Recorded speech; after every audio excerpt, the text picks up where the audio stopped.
Here's the news of the day. Leonardo opened its state-of-the-art single-site logistics hub in Yeovil, designed for sustainable helicopter maintenance and efficient global parts distribution using advanced digital technologies. Vertical Aerospace completed the first phase of its piloted flight tests with the VX4 prototype and secured funding, positioning itself to further develop its eVTOL aircraft technology. The Indonesian Air Force has ordered 4 Airbus H-145 helicopters to enhance its training and search and rescue operations, marking a significant step in its modernisation program.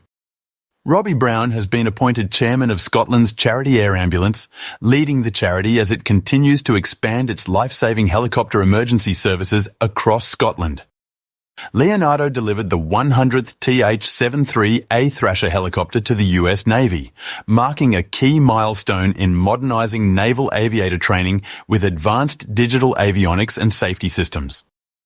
Salus Aviation appointed Brandy Ferguson as VP of Sales and Business Development for the Americas, bringing her extensive aviation industry experience to drive new business and expansion efforts.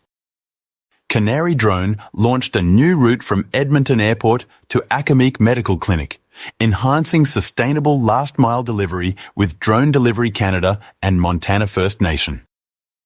QDOT and H3 Dynamics are developing a hydrogen-electric hybrid cargo UAV with long-range capabilities designed for aerial logistics, medical transport, and search and rescue missions. Scientists at the Prairie Research Institute have developed a method to convert waste plastic into sustainable aviation fuel, potentially reducing carbon emissions and increasing SAF availability. A consortium including CEPSA and Iberia unveiled a roadmap to make Spain a leader in sustainable aviation fuels, projecting €22 billion in investments and 270,000 new jobs to boost SAF production. To learn more, follow us on YouTube, X, LinkedIn, Instagram, or visit us at avfoil.com/news.